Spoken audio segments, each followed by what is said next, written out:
O ano é 1396 e você é um sacerdote. Você está em Westminster, no coração de Londres, caminhando pelos corredores frios e de pedra. O ar de outono é gelado, sua respiração se transforma em névoa, e os sinos soam enquanto criados correm apressados, preparando a cerimônia que todos comentam em segredo. Será o casamento mais inusitado que a Inglaterra já testemunhou. As grandes portas de carvalho se abrem. À frente do cortejo, o rei Ricardo II surge imponente e 29 anos, alto, cabelos dourados iluminados pela luz colorida dos vitrais, cada gesto carregado de autoridade. Ao seu lado, a figura que choca todos os presentes e uma criança. Mal chega à altura de seu cotovelo, sua pequena mão desaparece dentro da luva do monarca. Ela veste um elaborado traje francês, adornado com pérolas pesadas demais para sua cabeça frágil. Tem apenas 6 anos. Essa menina é Isabel de Valois, recém-chegada da França. E, naquele instante, torna-se rainha da Inglaterra. Para nós, hoje, o choque é imediato. Mas no fim do século XIV, casamentos políticos eram comuns entre nobres. No seu tempo de vida, você, como sacerdote, já abençoou uniões de garotas de 12 ou 13 anos. A peste negra, apenas meio século antes, havia ceifado metade da população europeia. A vida era breve, alianças eram frágeis, e selar tratados com matrimônios era mais seguro do que qualquer documento. Ainda assim, a cena impressiona. Enquanto a cerimônia começa, os olhos da menina percorrem curiosos o teto gótico, as velas tremeluzentes, os nobres vestidos de veludo e seda. Ela não parece aterrorizada, apenas confusa, observando um mundo muito maior do que ela mesma. Quando o rei pronuncia seus votos, sua voz não soa dura. Há quase ternura, como se buscasse proteger a pequena rainha. Todos sabem que esse casamento não será consumado. Isabel será educada na corte inglesa até atingir a idade considerada adequada. Para Ricardo, mais do que esposa, ela é uma peça essencial em sua estratégia, o elo de paz com a França, após anos de destruição na Guerra dos 100 Anos. Você, como padre, declara a união com voz firme, mas sente o coração acelerar. A imagem daquela criança coroada como rainha de uma das maiores potências da Europa desperta a pergunta inevitável: qual será o destino dela nesse jogo de poder? Mas para entender a jornada de Isabel, e como uma menina se tornou um símbolo político em uma era de reis instáveis e guerras intermináveis, é preciso olhar para trás. Nascida em 9 de novembro de 1389, no Palácio do Louvre, em Paris, Isabel era filha de um dos monarcas mais problemáticos da Idade Média, Carlos VI da França. Conhecido como Carlos, o Louco, o rei alternava períodos de lucidez com crises aterrorizantes. Em dias bons, era um pai carinhoso, capaz de brincar com a filha e enchê-la de presentes. Mas, em suas crises, esquecia quem era, gritava que assassinos o perseguiam, ou acreditava que seu corpo era feito de vidro e poderia se estilhaçar ao menor movimento. Em certos períodos, recusava-se até a tomar banho ou a assumir funções de governo. Para Isabel, crescer nesse ambiente era viver entre o luxo da corte francesa e o medo constante da instabilidade do pai. Servos a retiravam às pressas sempre que uma crise explodia, mas as lembranças de confusão e pavor permaneciam em seus olhos. Sua mãe, Isabel da Baviera, era tão imponente quanto pragmática. Bela, inteligente e ambiciosa, entendia que seus filhos eram peças preciosas no tabuleiro da política europeia. E não hesitaria em usá-los para fortalecer sua própria posição e a do reino. Assim, desde cedo, a pequena Isabel não foi tratada apenas como filha ou princesa, mas como um ativo político. O destino dela não estaria em suas mãos, mas nas alianças e jogos de poder decididos muito acima de sua compreensão infantil. Antes de mergulharmos nessa história esquecida, se você gosta de descobrir os segredos ocultos da história, já deixe o seu like e se inscreva no canal para não perder os próximos vídeos. E me conta aqui nos comentários de onde você está assistindo. Acho incrível como podemos revisitar juntos essas memórias do passado, conectados apesar do tempo e da distância. A rainha Isabel da Baviera observava a filha mais velha com olhos calculistas. Sabia que a beleza e o sangue real de Isabel de Valois, mesmo tão jovem, seriam cartas decisivas na política europeia. Desde o nascimento, a menina não era apenas uma criança, era um trunfo, um futuro elo de aliança que poderia mudar o destino da França. O mundo em que Isabel nascerá estava em guerra. Havia quase 6 décadas que França e Inglaterra se enfrentavam em uma disputa sangrenta, a Guerra dos 100 Anos. O conflito, iniciado por reivindicações inglesas ao trono francês, rapidamente se transformará em algo muito maior, uma luta por identidade nacional, supremacia econômica e domínio territorial. O resultado era devastador. Aldeias francesas arrasadas por saques, camponeses deslocados, castelos em ruínas. Do outro lado do canal, nobres ingleses hipotecavam suas terras para financiar expedições intermináveis. 2 reinos exaustos, tesouros vazios e populações cansadas de enterrar seus mortos. Por volta da década de 1390, um sussurro crescia em ambas as cortes, que talvez fosse hora de buscar paz. Mas paz não se garantia apenas com palavras. Era preciso um vínculo que não pudesse ser facilmente rompido. Foi aí que a pequena Isabel, com apenas 6 anos, entrou em cena como peça central do tabuleiro europeu.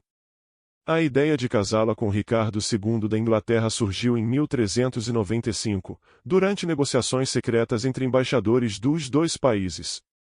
O rei inglês estava fragilizado. Apenas um ano antes, perderá sua primeira esposa, Ana da Boêmia, vítima da peste. Ana era adorada pelos ingleses, conhecida como a Boa Rainha Ana, lembrada por sua bondade e generosidade.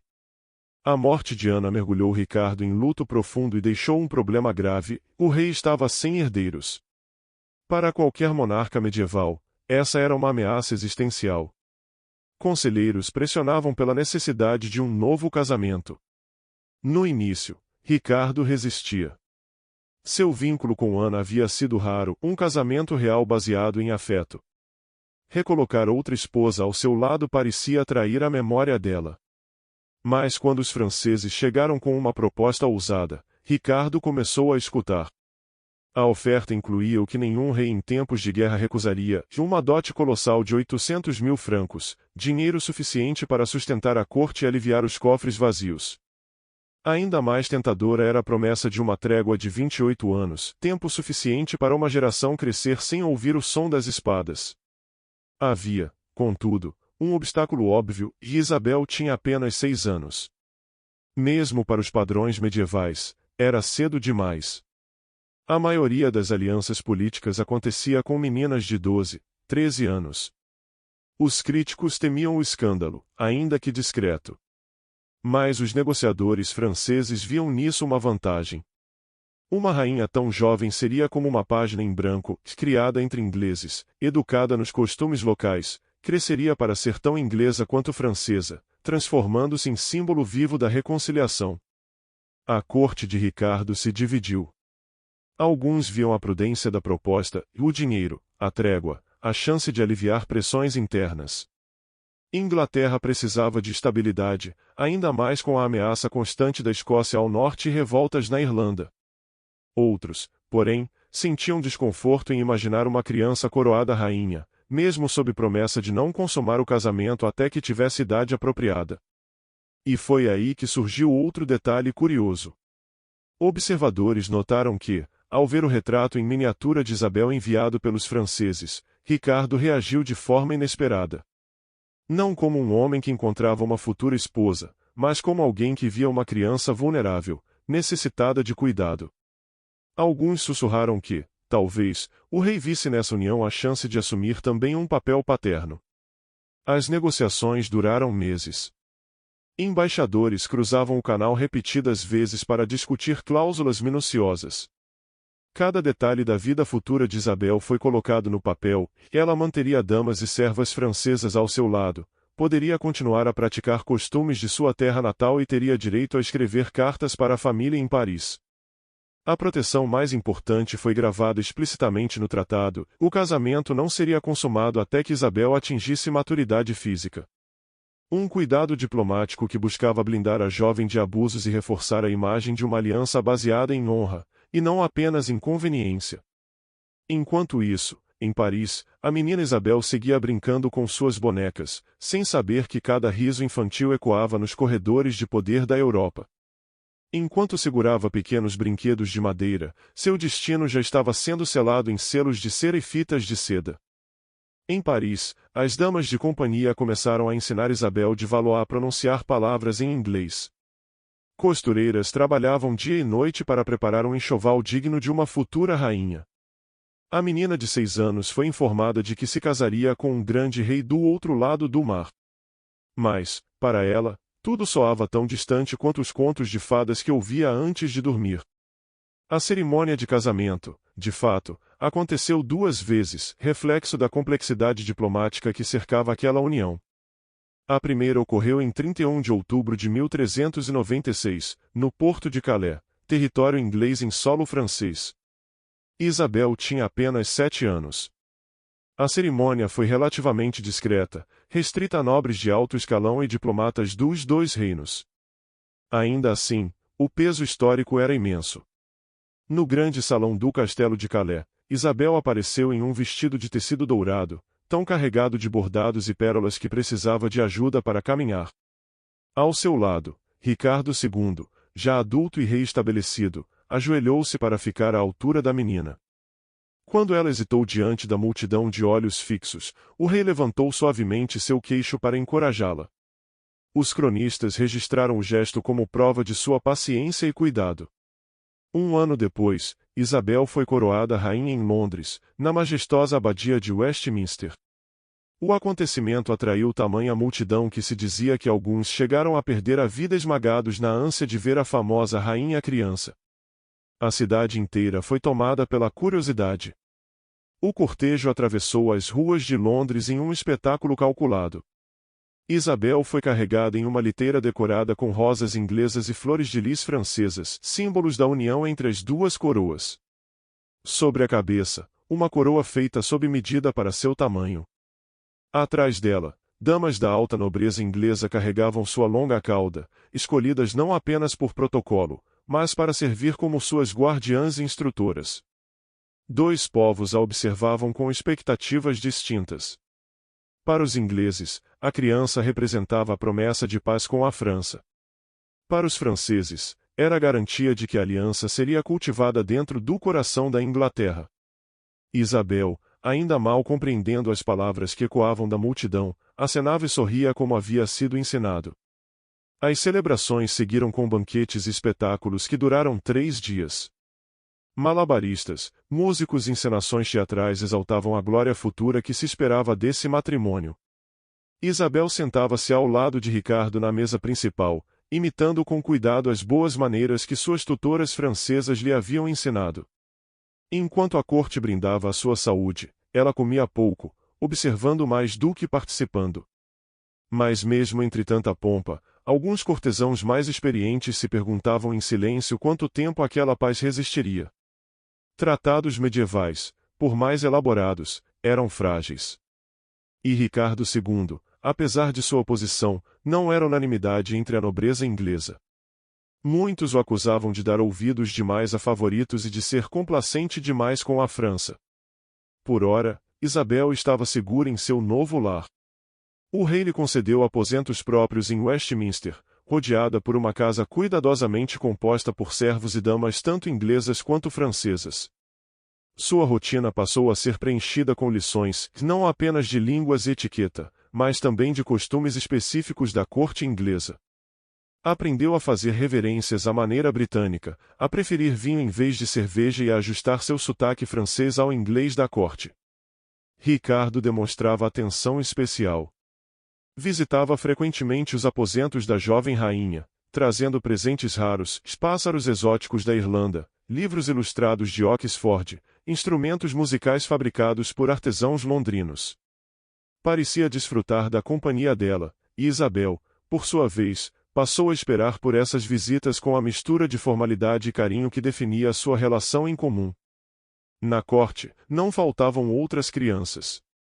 Como era costume, filhos de nobres eram enviados para serem criados junto da família real, formando amizades e alianças futuras. Isabel encontrou acolhimento entre meninas de sua idade, especialmente as filhas dos partidários de Ricardo, que a ajudavam a entender os códigos invisíveis que governavam a etiqueta da nobreza inglesa. Assim, pouco a pouco, a princesa francesa, ainda tão pequena, começava a se adaptar ao papel de rainha da Inglaterra. Entre jogos infantis e lições protocolares, sua infância se transformava em treinamento para o trono. Entre todas as companhias que Isabel encontrou na corte inglesa, nenhuma foi tão marcante quanto Margaret Holland, filha de um dos meio-irmãos de Ricardo II. Apenas 2 anos mais velha, Margaret parecia a pequena rainha alguém já adulta, cheia de confiança e sabedoria precoce. Era Margaret quem lhe ensinava canções e jogos infantis em inglês, quem lhe confidenciava segredos sobre quais damas podiam ser fiéis e quais era melhor evitar, e quem a alertava para as correntes políticas invisíveis que atravessavam a vida de todos no palácio, até mesmo a das crianças. As duas passavam horas no jardim privado de Isabel, bordando juntas, enquanto Margaret lhe explicava a complicada rede de famílias nobres da Inglaterra e as velhas rixas que permaneciam vivas, escondidas sob a etiqueta da corte. Isabel, curiosa e inteligente, fazia perguntas afiadas. Certa vez, quis saber por que os lordes ingleses observavam uns aos outros com tamanha desconfiança. Na França, disse ela, também existiam facções e disputas, mas em Londres parecia haver sempre uma expectativa silenciosa, como se todos estivessem esperando uma faísca para explodir em conflito. Margaret, séria além da idade, explicou que Ricardo governava em meio a tensões desde a juventude. Ele nunca esquecera a grande revolta popular que abalara seu trono quando era adolescente. Além disso, muitos nobres desconfiavam do afeto exagerado que o rei demonstrava por seus favoritos e criticavam sua inclinação para negociar com inimigos, em vez de guerrear. O poder de um rei na Inglaterra nunca é absoluto, disse Margaret, com ar de quem já compreendia os jogos de poder. Seu casamento ajuda Ricardo, porque traz paz com a França. Mas há quem diga que ele parece fraco, por preferir tratados a conquistas. Isabel absorvia cada palavra, com a seriedade de alguém que começava a compreender que seu destino estava entrelaçado a forças maiores do que poderia controlar. A partir dali, passou a observar a corte com outros olhos. Notava o modo como alguns nobres se calavam repentinamente quando Ricardo entrava, como conversas mudavam quando ela se aproximava, e até como suas próprias damas francesas pesavam cada palavra antes de mencionar política. Entre 1397 e 1398, a vida de Isabel parecia relativamente tranquila. A menina crescia, ganhando fluência em inglês e adquirindo mais confiança. O castelo de Westminster, antes imenso e intimidador, tornará-se familiar, com seus corredores de pedra e salas grandiosas que agora ela percorria sem se perder. Ricardo continuava a tratá-la com gentileza, quase como uma filha. Insistiu para que sua educação fosse mais completa do que a esperada para meninas de seu tempo. Isabel aprendeu não só música e bordado, mas também leitura e escrita em francês e inglês. Seus tutores eram estudiosos de renome. Ela mergulhou nas crônicas de reis franceses e ingleses, ouvindo histórias de batalhas e tratados que moldaram a Europa. Uma de suas aulas favoritas era com o mestre William, um escrivão culto que desenrolava enormes mapas no chão da sala de estudos. Isabel se ajoelhava sobre os pergaminhos, traçando as linhas da costa com o dedo. Veja, Alteza, dizia ele, apontando para o canal da Mancha entre Dover e Calais. Essa pequena faixa de mar foi, durante séculos, tanto ponte quanto barreira entre nossos povos. Isabel, ainda criança, assentia com seriedade. Sabia que seu próprio casamento representava a esperança de que esse mar fosse apenas ponte dali em diante. Aos 8 anos, entendia que era mais do que uma princesa, que era o símbolo vivo de uma trégua frágil entre duas nações inimigas. Mas símbolos podiam se desfazer tão rápido quanto eram criados. Já em 1399, Isabel começou a perceber mudanças sutis. Conversas cessavam mais abruptamente quando ela se aproximava. Suas damas trocavam olhares apreensivos, acreditando que a menina não percebia. Até Margaret parecia distraída, menos leve do que antes. E Ricardo, tão presente e atencioso, agora visitava menos. Quando aparecia, parecia distante, perdido em pensamentos, muitas vezes à janela, fitando o Tâmisa como se aguardasse algo que poderia surgir a qualquer momento, talvez uma vela no horizonte, talvez um presságio de que tempos difíceis se aproximavam. Os presentes habituais de Ricardo, livros ilustrados, instrumentos delicados, pequenas joias, deixaram de chegar. Isabel, ainda criança, começou a se perguntar se teria feito algo errado para merecer tal frieza. Mas a verdade era bem mais sombria. O rei não estava distante por capricho e enfrentava a maior crise de seu reinado. Seu primo, Henrique de Bolingbroke, a quem Ricardo havia exilado no ano anterior, retornará à Inglaterra com um exército. Oficialmente dizia buscar apenas recuperar sua herança. Mas ninguém se deixava enganar e vinha reclamar algo muito maior, a própria coroa. Um a um, os nobres ingleses, já descontentes com a forma como Ricardo governava, passaram a aderir à bandeira de Henrique. A frágil estabilidade que havia permitido a Isabel sentir-se segura em Westminster começava a ruir. Ela percebeu a gravidade da situação de forma súbita. Numa manhã, acordou e descobriu que várias de suas damas inglesas haviam desaparecido durante a noite. Perguntou às suas atendentes francesas o que havia acontecido. As respostas foram vagas, cheias de silêncio desconfortável. Horas depois, os sons de gritos e correria chegaram da rua. Ao espiar da janela, Isabel viu homens armados usando brasões que não reconhecia. Foi então que Margaret Holland rompeu em seus aposentos, pálida, quase sem fôlego. Você precisa arrumar suas coisas agora, sussurrou. Apenas o essencial. Vamos sair de Westminster esta noite. Para onde? Perguntou Isabel, o coração acelerado. Para a torre, respondeu Margaret, sem concluir a frase. Isabel não precisava que completasse. A Torre de Londres era tanto palácio quanto prisão. E em tempos de instabilidade, a diferença entre uma coisa e outra podia desaparecer. A viagem pela cidade foi muito diferente das procissões cerimoniais que Isabel conhecia. Nenhum cortejo, nenhuma música. Apenas uma pequena comitiva de guardas, montados à frente e atrás da liteira fechada em que a menina viajava. Pelas cortinas, ouvia não os sons normais de comércio, mas ruídos tensos, gritos e passos apressados. A própria Londres parecia respirar em expectativa. Na torre, Isabel foi instalada em aposentos confortáveis, mas claramente destinados ao controle, não ao acolhimento. As janelas eram reforçadas com barras. Guardas se posicionavam em cada entrada.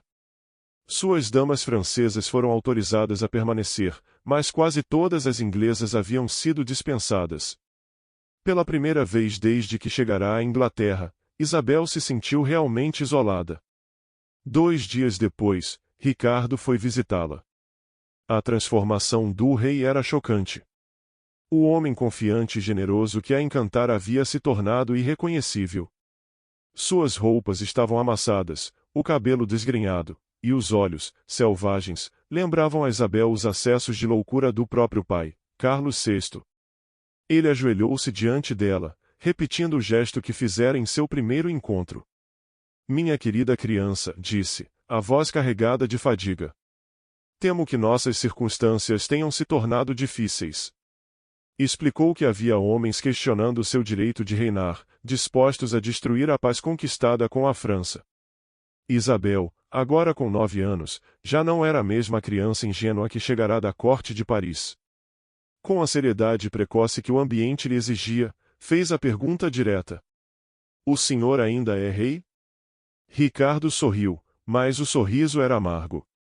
Por enquanto, sim. Mas Henrique já tem muitos aliados, e talvez eu não consiga mais protegê-la como antes.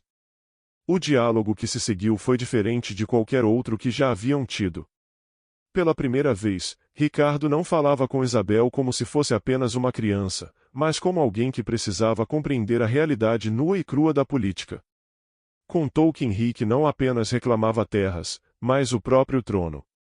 Revelou que muitos dos grandes senhores já o haviam abandonado, deixando-o quase sozinho. O futuro da Inglaterra, e até a trégua com a França, pendia por um fio. Isabel ouviu em silêncio, com a compostura de alguém muito além de sua idade. Finalmente, perguntou: "E o que acontecerá comigo?" Ricardo hesitou. A resposta parecia torturá-lo. "Eu não sei", confessou. "Henrique pode usá-la como moeda de troca com seu pai, ou pode manter nosso casamento e protegê-la. Tudo depende de quanto valor ele dará à paz com a França, ou ao poder sobre este trono." Aos 9 anos, Isabel de Valois aprendeu sua primeira grande lição sobre o mundo em que vivia. No cálculo frio da política medieval, vidas humanas, inclusive a dela, eram reduzidas a peças em um jogo impiedoso. Na Inglaterra em convulsão, descobriu que seu valor como pessoa era secundário, o que realmente importava era seu peso como símbolo político. O afeto e a proteção que Ricardo II lhe oferecerá, por mais sinceros que fossem, não tinham poder para blindá-la das forças maiores que redesenhavam o destino do reino. Os dias na Torre de Londres arrastavam-se em uma rotina de silêncio e ansiedade. Do lado de fora, a cidade fervia em rumores de batalhas e traições, mas até Isabel só chegavam fragmentos confusos, sussurrados em francês pelas suas damas de companhia. Cada boato parecia se contradizer com o seguinte. A verdade permanecia trancada do outro lado das muralhas, tão inacessível quanto a própria liberdade. Foi numa manhã cinzenta, quando a neblina cobria o Tâmisa, que o suspense se quebrou. O som pesado de botas ecoou pelos corredores de pedra, ritmado como um presságio. Isabel ergueu-se de seu assento, o coração acelerado. A porta se abriu com estrondo, revelando homens que ela nunca tinha visto antes. Não traziam o brasão familiar de Ricardo, mas um novo estandarte e a rosa vermelha dos Lancastres. Atrás deles entrou um homem alto, de porte militar e olhar calculista. Era Henrique de Bolingbroke, primo de Ricardo e agora, oficialmente, Henrique IV da Inglaterra. Isabel levantou-se e fez uma profunda reverência, como havia sido ensinada para saudar um rei. Henrique a observou longamente. Estudava não apenas sua postura e inteligência precoce, mas também o que ela poderia representar para seu novo reinado. "Alteza", disse, mantendo-lhe o título. "Lamento que as circunstâncias nos obriguem a discutir seu futuro em condições tão difíceis." A resposta de Isabel foi direta, quase dura. O que aconteceu com o rei? Henrique não mencionou a Ricardo II. Referiu-se a ele pelo nome de batismo, Ricardo de Bordeaux. "Ele já não é rei. Abdicou em favor da minha reivindicação." Isabel entendeu a mensagem implícita. Abdicara era uma palavra polida. O que ocorrerá, na prática, fora deposição. Mas não discutiu. Apenas fez a pergunta que mais importava. "E o que será de mim?" Essa questão pesava sobre todos. O futuro da menina rainha dependia da estratégia que Henrique escolhesse adotar com relação à França. O novo rei não se comprometeu. Isso dependerá de muitos fatores. Da resposta de seu pai, do conselho dos meus pares, e, principalmente, da sua conduta nos próximos meses. Assim, aos 9 anos, Isabel entrou no período mais perigoso de sua vida. A bolha protetora de Ricardo havia estourado. Agora, ela era prisioneira de valor incalculável em um reino que mal sabia o que fazer com ela. Nos dias que se seguiram à queda de Ricardo, o debate sobre seu destino se intensificou. Alguns aliados de Henrique defendiam devolvê-la de imediato à França. Isso pouparia a despesa de manter sua corte e, ao mesmo tempo, mostraria que a Inglaterra negociaria em pé de igualdade, sem depender de alianças herdadas. Outros, porém, alertavam para o perigo dessa decisão. Enquanto Isabel permanecesse em solo inglês, seu pai, Carlos VI, pensaria 2 vezes antes de desafiar Henrique. Ela era uma espécie de seguro vivo, uma peça de barganha em futuras negociações. Para esses conselheiros, Isabel deveria ser mantida com conforto, mas sempre sob vigilância cerrada. No meio dessa disputa, a própria Isabel desempenhou um papel surpreendente. Com uma habilidade incomum para alguém tão jovem, conduziu-se com delicadeza estratégica. Tratava todos com cortesia, evitava qualquer gesto que pudesse soar como afronta, mas ao mesmo tempo recusava-se a se comportar como simples prisioneira. Exigia ser tratada como a rainha que, legalmente, ainda era. Esse equilíbrio impressionou até mesmo alguns de seus novos guardiões. Não era desafio aberto, mas uma recusa silenciosa em abdicar da dignidade de seu posto. Nesse momento crítico, suas damas francesas tornaram-se essenciais. Diferente das atendentes inglesas, que haviam desaparecido, aquelas mulheres continuaram fiéis à jovem rainha. Ajudavam-na a interpretar as nuances das mensagens que recebia, aconselhavam-na sobre como se portar diante de emissários hostis e a lembravam de que, mesmo isolada, ela ainda representava a França e sua dinastia. Naqueles meses, Isabel aprendeu a viver no fio da navalha. Cada palavra, cada gesto, poderia ser lido como submissão ou resistência. E, no coração da Torre de Londres, a menina que antes sonhava com jogos e mapas agora aprendia, na prática, a cruel aritmética da sobrevivência política.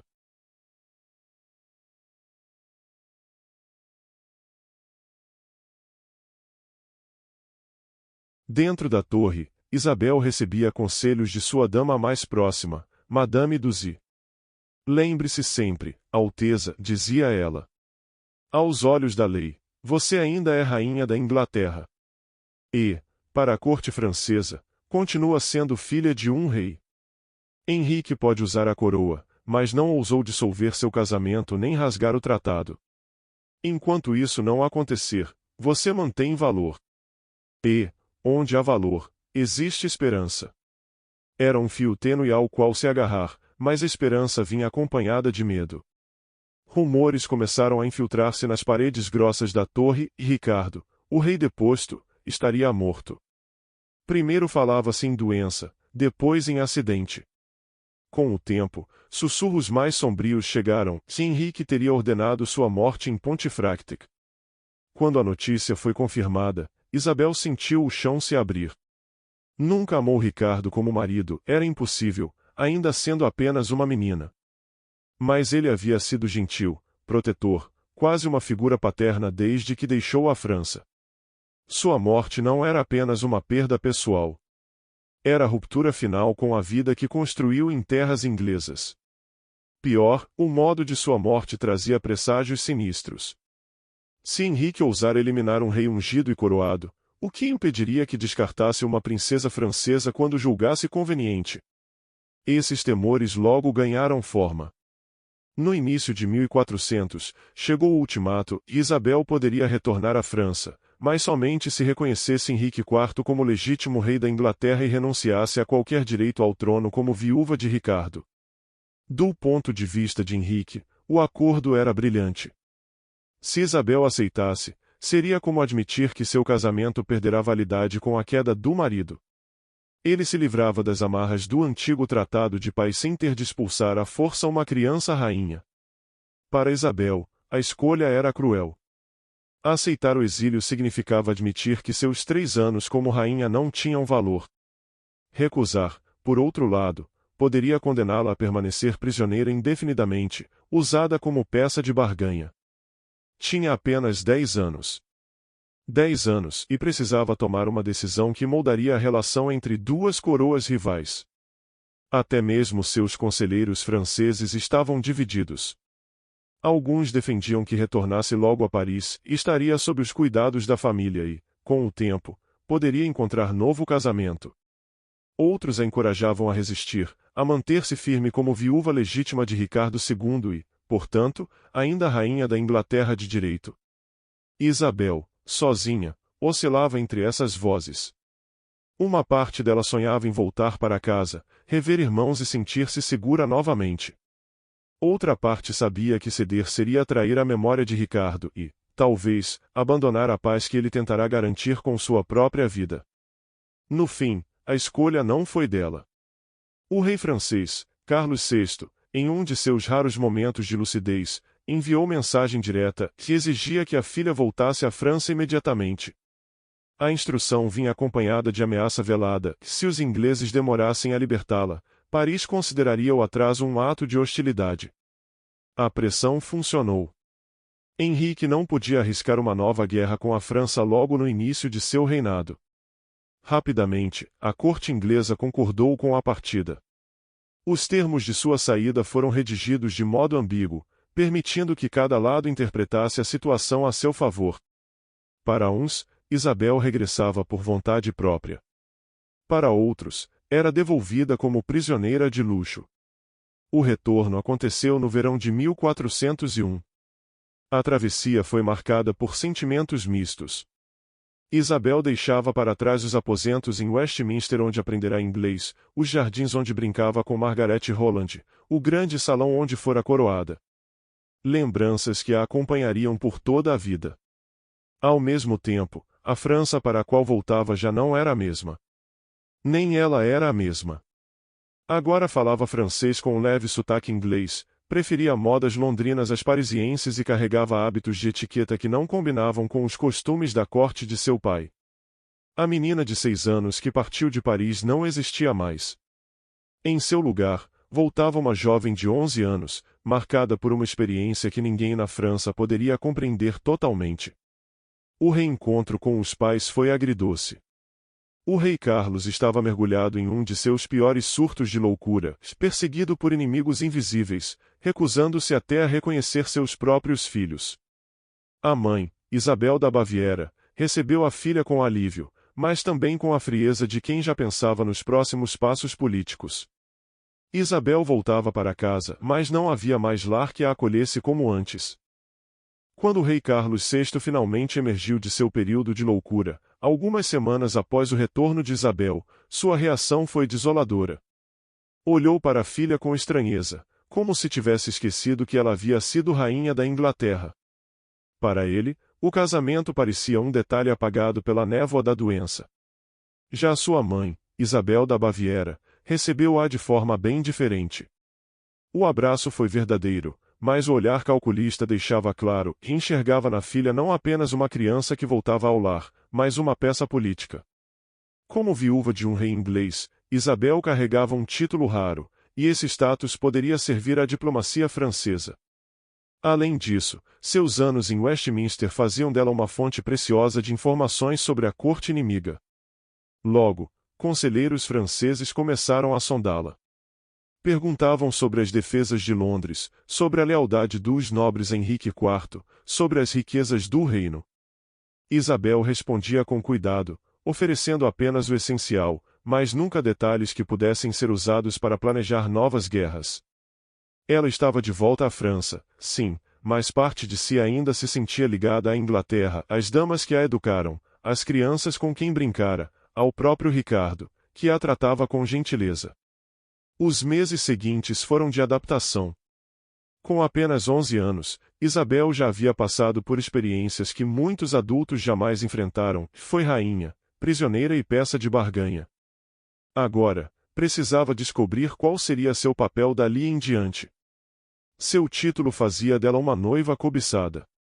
Nobres de várias partes da Europa a viam como oportunidade de prestígio. Mas esse mesmo título também complicava tudo. Alguns temiam se envolver com alguém tão próxima de disputas internacionais. Outros enxergavam nela apenas vantagens políticas, ignorando seus sentimentos. Isabel, por sua vez, já não era uma menina ingênua. Tinha opiniões próprias sobre casamento. Aprenderá com Ricardo que alianças podiam oferecer proteção, mas também viu como essas alianças podem desmoronar diante da instabilidade do poder. Não desejava ser apenas um ativo diplomático. Queria ser reconhecida como uma jovem inteligente, com vontade própria e ambições além do matrimônio. A corte francesa, porém, não era ambiente fácil. A guerra com a Inglaterra ainda queimava, e muitos olhavam Isabel com desconfiança. Ter vivido em Westminster a tornava suspeita de simpatias pelo inimigo. Ela precisava se mover com cuidado, não podia demonstrar afeição demais pelos ingleses, mas tampouco queria renegar completamente a vida que viverá lá. A instabilidade do pai agravava as coisas. Carlos VI alternava momentos de lucidez e surtos violentos. Quem realmente governava eram facções rivais da nobreza, cada qual puxando para seu lado. Isabel se via no meio desses conflitos, tentando não ser usada como moeda em disputas internas. Sua mãe era, ao mesmo tempo, amparo e ameaça. Isabel da Baviera queria proteger a filha, mas também via nela um recurso a ser explorado. Sua proteção vinha acompanhada de expectativas, e Isabel deveria servir aos interesses da coroa francesa, mesmo que isso contrariasse seus próprios valores. O ano de 1402 trouxe nova tensão. Notícias chegaram de que Henrique IV enfrentava rebeliões graves na Inglaterra. A poderosa família Percy, antes sua aliada, agora se voltava contra ele. No país de Gales, insurgentes desafiavam a autoridade do rei, enquanto ao norte, a Escócia continuava inquieta. Alguns nobres franceses viram nisso uma oportunidade de ouro, retomar a ofensiva contra a Inglaterra e restaurar a dinastia legítima. Para muitos, Isabel poderia desempenhar papel simbólico crucial, a viúva do último rei, uma bandeira viva para legitimar qualquer intervenção. Mas Isabel ficou horrorizada. Não queria ser o estupim de mais sangue derramado. Podia detestar a forma como Henrique tomara o trono, mas não desejava ver o povo inglês, seus criados, seus tutores, as crianças que conhecera, massacrados por guerras que nada tinham a ver com eles. Pela primeira vez desde que deixou Londres, Isabel percebeu a gravidade de sua posição. Não era apenas uma jovem tentando reencontrar seu lugar.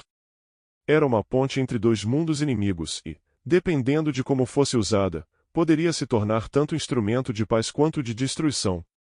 A ideia de ver exércitos franceses devastando vilas inglesas em seu nome era profundamente perturbadora para Isabel.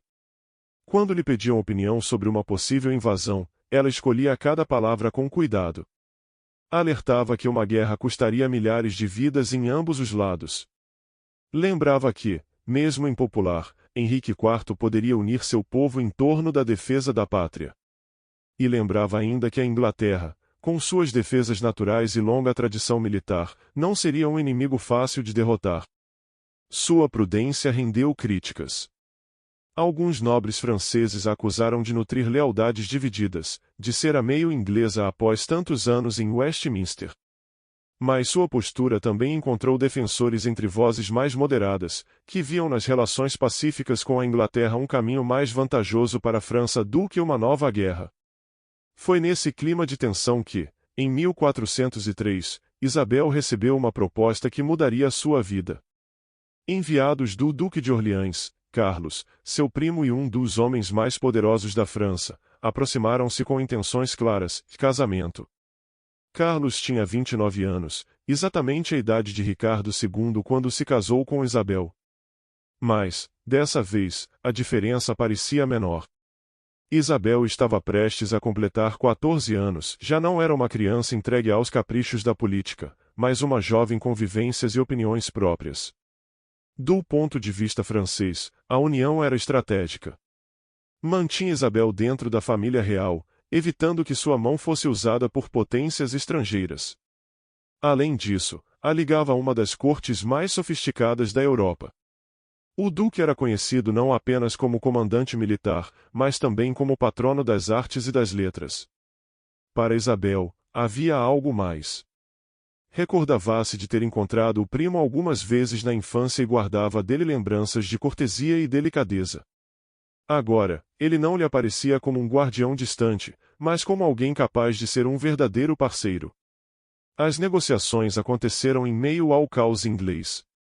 Rebeliões ameaçavam Henrique IV, e alguns em Paris cogitavam até que Isabel pudesse ser chamada de volta para legitimar um novo regime em Londres. Essa possibilidade dava à sua mão em casamento um peso político ainda maior. Carlos sabia disso. Não buscava apenas uma esposa, e buscava também a chance de se associar a uma jovem cujo passado poderia ter influência decisiva no futuro europeu. Quando se encontraram para discutir seriamente a proposta, Isabel percebeu como Carlos era diferente de Ricardo. Onde o primeiro marido foi sereno, até etéreo, o duque era vibrante, intenso, plenamente mergulhado na vida e em seus conflitos. Quero que compreenda, disse-lhe em uma das conversas privadas, que não desejo casar-me com a viúva de Ricardo II. Quero casar-me com Isabel de Valois, a jovem extraordinária que atravessou 2 reinos e sobreviveu com dignidade. Pela primeira vez, Isabel sentiu-se verdadeiramente vista. Aos 14 anos, já não era a menina assustada da abadia de Westminster. Descobria, agora, o que significava sentir atração genuína. Carlos era culto, inteligente, atraente, mas, acima de tudo, parecia reconhecê-la como pessoa, não como peça em um tabuleiro. As negociações avançaram rápido. Isabel traria consigo seu status de ex-rainha da Inglaterra e sua rede de conexões políticas. Carlos oferecia proteção, posição segura e um lar em uma das casas mais influentes da França. O casamento aconteceu em junho de 1406, na Catedral de Notre-Dame, em Paris. Diferente da cerimônia discreta em Calais, anos antes, esta foi uma celebração grandiosa, planejada para exibir a força e o esplendor da dinastia francesa. Isabel, agora com 16 anos, desfilou em um vestido de seda azul profundo, bordado com flores de lis douradas. Sobre seus cabelos escuros repousava uma coroa de safiras e pérolas, símbolo de um novo começo.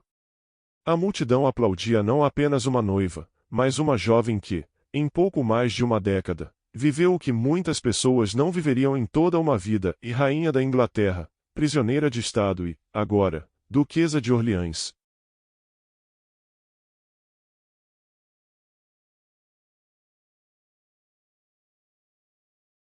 Quando Isabel percorreu a imponente Catedral de Notre-Dame, não era mais a menina assustada que um dia fora entregue a Ricardo II. Caminhava com confiança, a cabeça erguida, consciente de que estava, enfim, escolhendo o próprio destino. Ao lado do altar, Carlos de Orleans aguardava, trajado em seus melhores paramentos, mas o que mais chamava atenção não era a riqueza das vestes, era o sorriso genuíno, expressão de alegria sincera e não mera formalidade diplomática. As vozes dos dois ecoaram firmes ao trocar os votos, e muitos notaram que se olhavam nos olhos, algo raro em uniões políticas medievais. A celebração que se seguiu foi um espetáculo da cultura francesa, e trovadores cantaram baladas em honra ao casal, encenações teatrais exaltaram o triunfo do amor sobre a adversidade e os vinhos mais finos de todo o reino foram servidos em abundância. Dessa vez, Isabel relaxou. Sorriu, participou, aproveitou. Pela primeira vez desde que deixara a França criança, sentiu-se verdadeiramente em casa. A corte a recebia não como uma viúva descartada de um tratado malfadado, mas como uma princesa que havia atravessado provações e retornava mais forte. Os primeiros anos ao lado de Carlos foram, talvez, os mais felizes de sua vida. Ele não apenas se revelou um marido dedicado, mas também um companheiro intelectual. O Ducado de Blois, onde fixaram residência, logo se transformou em um centro de refinamento cultural.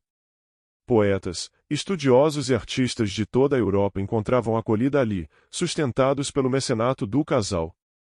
Isabel, que absorvera tanto da vida inglesa, deu ao círculo cultural uma dimensão internacional. Encomendou manuscritos iluminados, apoiou trovadores, criou um scriptorium onde monges preservavam obras raras e manteve correspondência com sábios de outros reinos. Sua visão ia além da ornamentação e acreditava que a circulação de ideias era uma arma tão poderosa quanto a espada. No campo político, também encontrou voz. Carlos valorizava sua experiência e pedia conselhos não apenas sobre a Inglaterra, mas sobre questões gerais do Ducado e da França.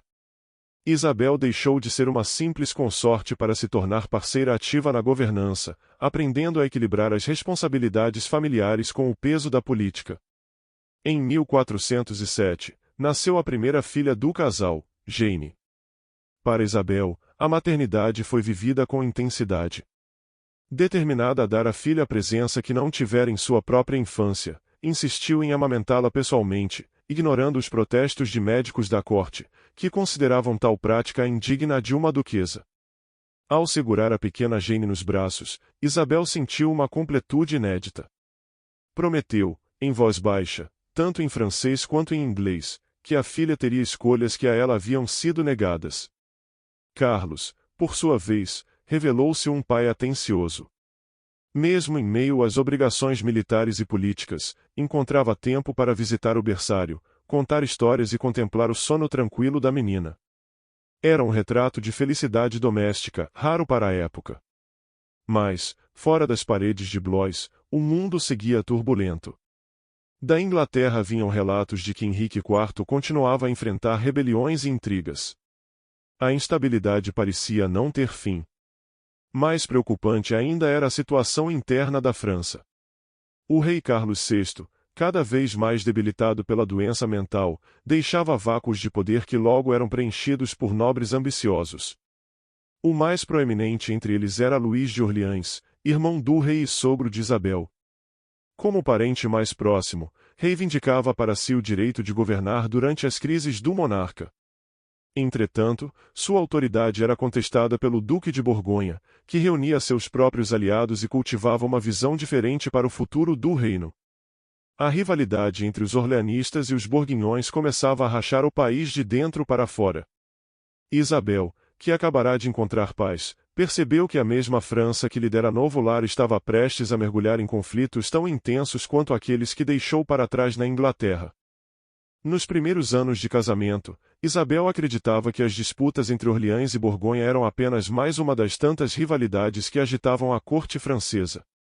Escolheu manter distância, dedicando-se à família e ao florescimento cultural que havia criado ao lado de Carlos. Parecia possível viver acima das intrigas. Essa ilusão terminou em novembro de 1407. Em plena luz do dia, nas ruas de Paris, o Duque Luís de Orleans, sogro de Isabel, foi brutalmente assassinado por agentes do Duque de Borgonha. O crime, cometido com uma ousadia que chocou a todos, espalhou pânico pela cidade. A facada não atingiu apenas o corpo do duque, atingiu o coração do reino e o destino da jovem duquesa. De uma hora para outra, a vida de Isabel mudou. Carlos, agora herdeiro do título e das responsabilidades do pai, tornou-se também alvo prioritário. Se o Duque de Borgonha ousara matar o irmão do rei, ninguém mais estava seguro.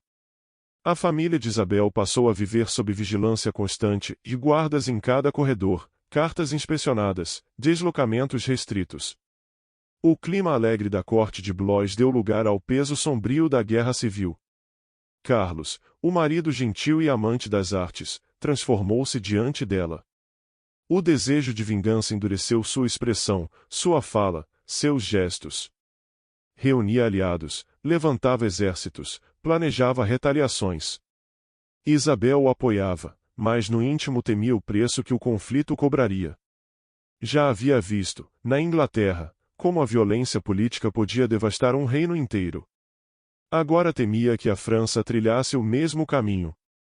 No meio dessa turbulência, um raio de esperança surgiu, e em 1408, Isabel deu à luz o segundo filho, Carlos. O nascimento de um herdeiro homem fortaleceu a posição dos Orleans, mas também aumentou o perigo. Agora havia ainda mais em jogo, e a família tornava-se alvo ainda mais cobiçado. Isabel, ciente disso, dedicou-se ao filho com zelo redobrado. Queria que ele crescesse não apenas consciente dos privilégios de sua linhagem, mas preparado para os desafios de liderar em um mundo onde alianças mudavam tão rápido quanto o vento. Supervisionou pessoalmente cada aspecto de sua formação e escolheu tutores, definiu o currículo, garantiu que aprendesse línguas, diplomacia e história. Das lições que viveu na Inglaterra, Isabel tirou a convicção de que o conhecimento podia ser tão vital quanto a espada. Enquanto Carlos se lançava em campanhas militares, Isabel assumia a gestão dos territórios da família. Era uma tarefa imensa, e arrecadar impostos, administrar suprimentos, organizar reforços, manter alianças políticas. Surpreendeu muitos ao se mostrar extremamente capaz. Suas cartas desse período revelam uma mulher não mais conduzida pelos outros, mas conduzindo o próprio destino. De rainha criança deslocada entre cortes, transformou-se em líder pragmática. A guerra, no entanto, devastava o reino.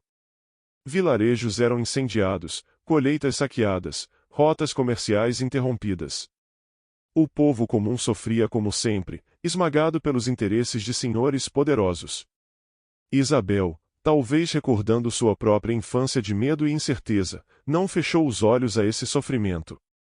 Criou fundações de caridade, organizou ajuda para refugiados, negociou passagens seguras para camponeses que fugiam das áreas de combate. Essas ações, aparentemente pequenas em meio ao caos, marcaram sua imagem. Começaram a chamá-la não apenas de Duquesa de Orleans, mas de a Senhora Compassiva, uma líder que lembrava que a nobreza implicava também responsabilidades para com os desamparados. Enquanto a França mergulhava cada vez mais fundo na guerra civil, Isabel já se tornava uma figura singular e ao mesmo tempo símbolo da linhagem real, voz política em meio ao caos e protetora do povo que a história tantas vezes esquecia. Em 1409, Isabel deu à luz sua terceira filha, Margarida. A chegada da criança foi motivo de alegria, mas também de preocupação. Aos 20 anos, após sucessivas gestações, Isabel já sentia o peso físico que a medicina medieval mal compreendia.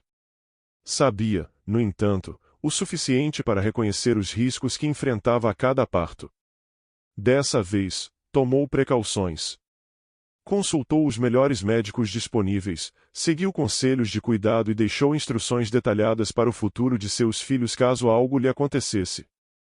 A prudência revelou-se necessária. Complicações graves durante o nascimento de Margarida quase lhe custaram a vida. Por dias, Isabel oscilou entre a consciência e a febre, debilitada pela perda de sangue e sinais de infecção. Carlos permaneceu à cabeceira, recusando-se a se afastar, enquanto pedidos de oração se espalhavam pela Europa. A possibilidade da morte trouxe à tona a fragilidade de tudo que haviam construído juntos e o futuro incerto de seus filhos pequenos. Isabel sobreviveu, mas a recuperação foi lenta e incompleta. O parto deixou sequelas que a tornaram mais vulnerável às doenças e lhe roubaram parte da energia que antes demonstrava. Os médicos foram claros, e uma nova gravidez provavelmente seria fatal. Essa advertência abalou profundamente o casal. A intimidade que antes marcava a relação apaixonada de Isabel e Carlos tornou-se cautelosa, atravessada pelo medo constante da concepção. Para Isabel, que descobrira no casamento a alegria do afeto físico e da proximidade sincera, essa limitação foi dolorosa. Ainda assim, encontraram formas de preservar o vínculo, pelo diálogo, pelo companheirismo e pela partilha das responsabilidades políticas e culturais. Enquanto Carlos se lançava nas campanhas contra os Borguinhões, Isabel assumia papel cada vez mais central na administração do ducado. Era, na prática, uma co-governante, supervisionando finanças, articulando alianças e garantindo que os territórios permanecessem sob controle mesmo em tempos de guerra. Em 1410, surgiu uma ameaça ainda maior: o Duque de Borgonha começou a negociar secretamente com a Inglaterra. A possibilidade de Henrique IV intervir na Guerra Civil Francesa era um pesadelo para Isabel. Sabia melhor do que ninguém o quanto a Inglaterra poderia devastar a França. Havia visto, em sua infância, as cicatrizes deixadas pela Guerra dos 100 Anos. Decidiu agir. Usando sua posição única como ex-rainha da Inglaterra, abriu canais de comunicação discretos com a corte inglesa. Por meio de mensageiros intermediários, tentou convencer Henrique de que entrar no conflito francês seria dispendioso e sem garantia de vitória. Muitos ingleses ainda a olhavam com desconfiança, mas Isabel persistiu, certa de que cada atraso ou hesitação poderia poupar vidas francesas. Essas iniciativas mostraram uma nova faceta da duquesa, não apenas esposa dedicada ou patrona das artes, mas estrategista política. Sua capacidade de enxergar o quadro mais amplo, conciliando interesses franceses, ingleses e até papais, fez com que passasse a ser consultada em questões de maior escala. Sua voz, até então limitada ao círculo de Blois, ganhou eco em Paris e fora dela. Mas enquanto sua influência política crescia, sua saúde declinava. Entre 1411 e 1412, Isabel sofreu repetidas crises respiratórias e uma fadiga constante que a impedia de manter o ritmo de antes. Passava mais tempo em recolhimento e oração, consciente de que talvez não tivesse muitos anos pela frente. Ainda assim, recusava-se a ceder ao desespero. Continuou supervisionando a educação dos filhos, cuidando de cada detalhe da formação de Jane, Carlos e Margarida. Continuou também a dirigir os assuntos do ducado, a receber estudiosos e a patrocinar obras culturais. Para quem a cercava, Isabel era exemplo de determinação e, mesmo enfraquecida no corpo, permanecia lúcida, ativa e engajada. Sua vida, marcada por tantas perdas e transformações, era também um testemunho da força de uma mulher que se recusava a ser apenas peça no tabuleiro dos poderosos.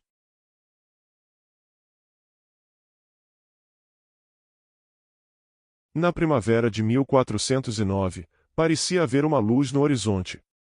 Conversas preliminares foram abertas para tentar reconciliar os orleanistas e os borguinhões. Isabel foi chamada a participar e, mais uma vez, mostrou sua habilidade singular como mediadora. Usando sua reputação de justiça e sua experiência em duas cortes distintas, conseguiu aproximar lados que, até então, pareciam inconciliáveis. As negociações acabaram fracassando, mas o esforço não foi em vão. Sua atuação foi amplamente elogiada e consolidou sua imagem como alguém capaz de construir pontes num tempo em que a maioria só via muros. Foi, talvez, o último grande triunfo político de sua vida. Porque, à medida que o ano avançava, seu corpo já não respondia como antes. Desde o nascimento de Margarida, Isabel sofria de problemas respiratórios constantes. Agora, esses sintomas se agravavam, acompanhados de um desgaste lento e visível. Sem o conhecimento médico moderno, ninguém nomeava a doença, mas tudo indica que fosse tuberculose. O diagnóstico, ainda que ausente, era evidente e Isabel estava morrendo.